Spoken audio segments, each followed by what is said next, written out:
হচ্ছে আমি জানো আমার সাথে যারা থাকে এরা কি বেতন না। আমি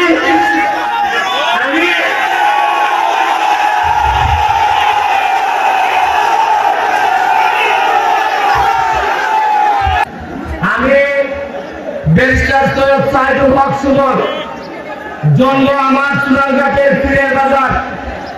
আমি কেজি স্কুল এবং কুলুখান্দি সরকারি প্রাথমিক বিদ্যালয় থেকে আমি আমার প্রাথমিক বিদ্যালয় শেষ করে বাবু দক্ষিণাচরণের দেয়া স্কুল থেকে আমি এসএসসি পাস করে ঢাকা কলেজে পড়াশোনা করে ঢাকা বিশ্ববিদ্যালয়ে পড়াশোনা করে লন্ডন থেকে ভারতীয় করে আমি বাংলাদেশে advocate of the supreme court হিসাবে কার্যরত আছি।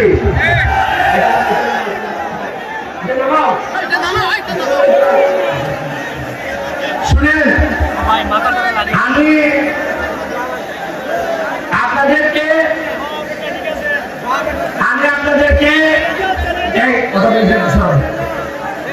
আজকে আমার এমপি নির্বাচন করার কোনো কথা ছিল না।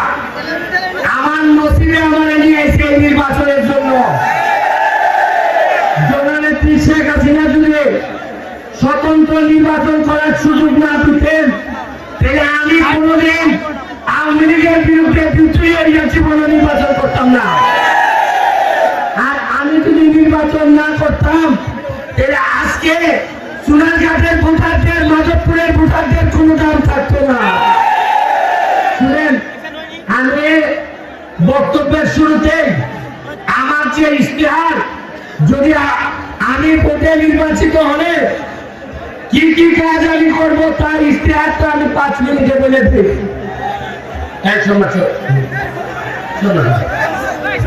শুনেন, গেছিলাম রাজশাহীতে গিয়ে আপনারা জানেন না কয়জন গেছেন। রাজশাহীতে দেখবেন মেইন রোডের মধ্যে ডিভাইডার দিয়া ভালো ভালো মালয়েশিয়ান গাছ দিয়া রাস্তারে লাইটিং করে সুন্দর করা হয়েছে। ওইটা দেখে আমার মনে হচ্ছে শায়েস্তাগঞ্জ পৌরসভা টু চুনারঘাট পৌরসভা রাস্তা বড় করা এবং ডিভাইডার সহ দৃষ্টিনন্দন করা হবে আমার প্রথম কাজ।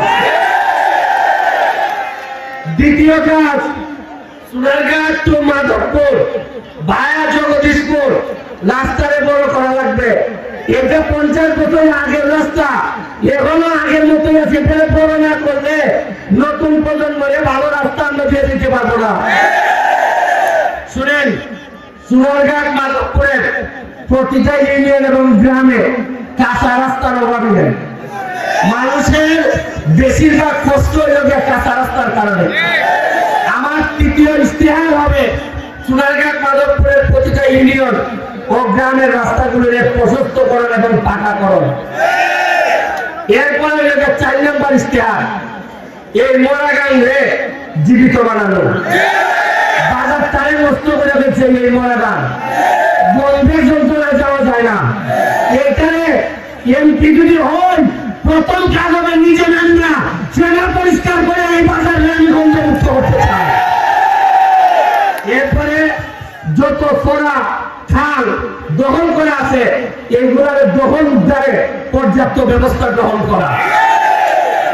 খোয়াই নদীর উপর যে ব্রিজ আছে ইটা মান্দাতার আমলের ব্রিজ আর চলতো না। এখানে এইগুলা ব্রিজ ভাঙ্গিয়া নতুন এইখানে নতুন ব্রিজ করা এবং আরো কয়েকটা ব্রিজ বানানোর জন্য পর্যাপ্ত ব্যবস্থা গ্রহণ করা। সকল পরিবহন শ্রমিক টমটম গুড়া এক কেন্দ্রা, সিএনজি গুড়া এক কেন্দ্রা, যে যার মতো ওরা বাজারে ঘুরায়। সকল পরিবহন শ্রমিকদের জন্য পর্যায়ক্রমে স্থায়ী স্ট্যান্ড তৈরি করা, যাতে বাজারে কোনো সমস্যা না হয়। অসহায় ছাত্রছাত্রী যারা বেতন দিতে পারে না, যারা রেজিস্ট্রেশন দিতে পারে না, তাদের জন্য স্থায়ীভাবে নিজ উদ্যোগে লেখাপড়ার ব্যবস্থা করা। সরকার না দিলে আমি দেব। এরপরে লোকে ভূমিহীন, গৃহহীন, জননেত্রী শেখ হাসিনা যা দিচ্ছেন তার বাইরেও যারা আছে তাদেরকে গৃহের ব্যবস্থা করে দেওয়া। আরেকটা কথা, নারী শিশু নির্যাতন যে কোনো মূল্যে বন্ধ করতে হবে। এটার জন্য আমি পর্যাপ্ত ব্যবস্থা গ্রহণ করব। আরেকটা জিনিস, সোনারঘাট মাধবপুরে হিন্দু, বৌদ্ধ, খ্রিস্টান মাইনরিটি যারা আছেন তাদেরকে আমি বলি, আমি সর্বোচ্চ নিরাপত্তার ব্যবস্থা করবো। আমি সকল ধর্মের মানুষ যাতে একসাথে ভালোভাবে বসবাস করতে পারে, এটা শান্তি নিশ্চিত করা। বেকার যুবক যুবতীদের জন্য তারা বার করে আইনা ট্রেনিং এর ব্যবস্থা করা হয়। মোবাইল শিখো, নাইলে টিভি ঠিক করা শিখো, নাইলে ফ্রিজ ঠিক করা শিখো। এগুলা ট্রেনিং এর, মেয়েদেরকে নাচের ট্রেনিং দেওয়া, মেয়েদেরকে সেলাই প্রশিক্ষণ দেওয়া। মানে বাপ মারা গেল, একটা মেয়ে ছেলে দাঁড়িয়ে বলতে পারে আমার বাপ না, তারপরে আমি নিজের পায়ে দাঁড়ানোর মতো যোগ্যতা আমার আছে। আছেন সোনারঘাট হাসপাতাল, মানুষের চিকিৎসা নিতে দূরের কথা, হাসপাতালের নিজের এখন চিকিৎসা নেয়। এই হাসপাতালটারে আধুনিকায়ন করা, টেস্ট মেড যা আছে এইখানে ব্যবস্থা করা, যাতে হাসপাতালে কে মানুষ শান্তি পায়। এখন যে অবস্থা, 2 তালাক গেলে গন্ধের যন্ত্রণায় অর্ধেক অসুখ হয়ে গেলে পুরা অসুখ হয়ে বিরতে যাবে। আর একটা কথা বলে শেষ করবো, আগামী 7 তারিখ সকালবেলা আপনারা যাবেন ভোট দিতে। ভোট দিতে গিয়া আপনারা ব্যালটটা পাওয়ার পর, ব্যালটটা পাওয়ার পর যখন ইগল মার্কা থেকে সিট মারবার সময় আসবে, তখন সৃষ্টিকর্তা আমার আল্লাহ আপনাদের ভগবান সাক্ষী রেখে বলতেছি, যখন সিলটা মারবেন তখন আমার কথা মনে করবেন। আমি তো আপনাদের সামনে থাকবো না, এমন ভাবে সিলটা মারবেন আমি যেন টের পাই এটা ইগলের সিল না, আমার কলিজার মধ্যে মোহন মেরে দিচ্ছেন আপনারা।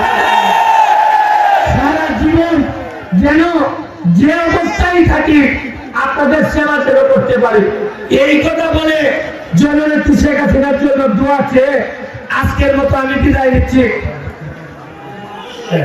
আমাদের মাধ্যম থেকে যে নেতৃবৃন্দরা আসছেন সবাইকে আমি এই কথা বলে, আমাদের শাহ মুসলিম উনি নিয়ে সভাপতির বক্তব্য রেখে শেষ করবেন। আমাদের সুতল আপনাদের 1-2 নং মাধবপুর 2 নং চৌমনি ইউনিয়নের সাবেক চেয়ারম্যান, উনি সুতল চেয়ারম্যান আসছেন, আমি অত্যন্ত ধন্যবাদ জানাই। মাধবপুরের সেলিম চৌধুরী আসছেন, যারা যারা আসছেন, মহিউদ্দিন প্রফেসর, সবাইকে, বাবুল চেয়ারম্যান, সবাইকে আমার ব্যক্তিগত পক্ষ থেকে, আমার পরিবারের পক্ষ থেকে আমি শুভেচ্ছা জানাই। আর আরেকটা কথা বলে, আপনারা হাত তুলে বলেন কেন্দ্রে পাহারাদার হিসেবে থাকবেন কিনা, বলেন থাকবেন কিনা পাহারাদার হিসেবে। আপনারা 8 ঘন্টা সময় 7 তারিখে আমাদের দিবেন। আমি আগামী 5 বছর আপনাদের পাহারাদার হিসাবে কাজ করবো, আমি কথা বলে যাচ্ছি। আমি আবারও জননেত্রী শেখ হাসিনার জন্য দোয়া চেয়ে আজকের মতো বিদায় নিচ্ছি। জয় বাংলা, জয় বঙ্গবন্ধু।